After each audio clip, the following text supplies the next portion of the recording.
परंतु गंभीर बात यह है कि जिस प्रकार की बात सैम पित्रोदा जी ने कही है, वो भारत की अस्मिता, भारत की कूटनीति और भारत की संप्रभुता पर बहुत गहरा आघात है।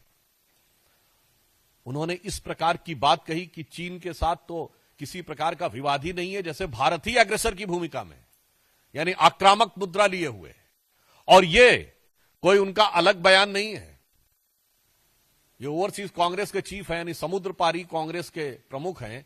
अब समुद्र पार से तो सोरस के सुर भी कांग्रेस के साथ मिलते हुए नजर आते हैं, परंतु यहां पर एक बहुत गंभीर बात है कि जो कुछ सैम पित्रोदा ने कहा है, यह कोई आइसोलेटेड इवेंट नहीं है, आइसोलेटेड स्टेटमेंट नहीं है।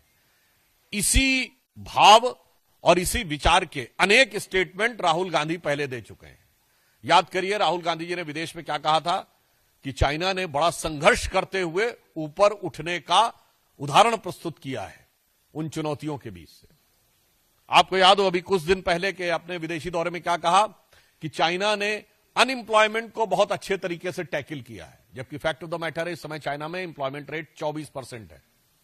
2023 में जनवरी से लेकर जुलाई के बीच में अनएम्प्लॉयमेंट रेट वहां पर बढ़ते बढ़ते हो गई 17-18%, और उन्होंने फिर जुलाई 23 से जनवरी 24 डाटा देना बंद कर दिया, फिर डाटा का बेस चेंज किया और जनवरी से लेकर अगस्त के बीच में किया, फिर बदले बेस पर भी वो 24% हो गई। मगर राहुल गांधी जी को उसमें बहुत महान चीज नजर आती है। फिर याद करिए, यही लोग कहते थे कि चाइना में प्रेस फ्रीडम इंडेक्स में हमसे ऊपर है, जबकि चाइना के डिफेंस मिनिस्टर ली शॉन्गफू गायब हो गए, चाइना के फॉरेन मिनिस्टर क्विंग गैंग गायब हो गए, वहां की सबसे बड़ी कंपनी अलीबाबा के चीफ जैक मा गायब हो गए, परंतु इनको उसमें भी नजर आता था। अब आप आइए, इसके बाद उन्होंने कहा कि इकोनॉमिक ग्रोथ बहुत शानदार की गई है।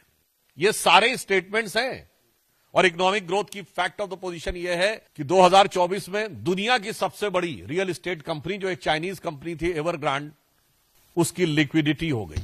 हांगकांग कोर्ट ने कह दिया लिक्विडेट कर दिया जाए। चीन के ह्यूनान प्रोविंस में कई बैंक्स बैंकरप्ट हो गए, कितनी रियल एस्टेट कंपनीज बैंकरप्ट हो गई, that is one other thing. उस प्रक्रिया में जब हम यह देखते हैं कि यह बयान सैम पित्रोदा का आया है, पहली बात तो हम बहुत साफ करना चाहते हैं, भारत सरकार प्रधानमंत्री श्री नरेंद्र मोदी जी के नेतृत्व में विश्व के हर देश के साथ अच्छे और सौहार्दपूर्ण संबंध चाहती है, परंतु वो राष्ट्रीय स्वाभिमान, सुरक्षा और सुदृढ़ता को बनाए रखते हुए।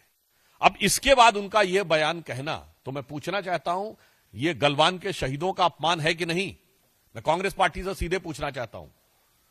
गलवान में जो हुआ, हमारे 20 सैनिक बलिदान हो गए, और उसके बाद यदि आपका ओवरसीज का चीफ इस प्रकार की भाषा बोलता है तो यह निंदनीय है, भर्त्सना योग्य है, और यह भारत और भारतीय सेना, भारतीय सैनिकों के बलिदान का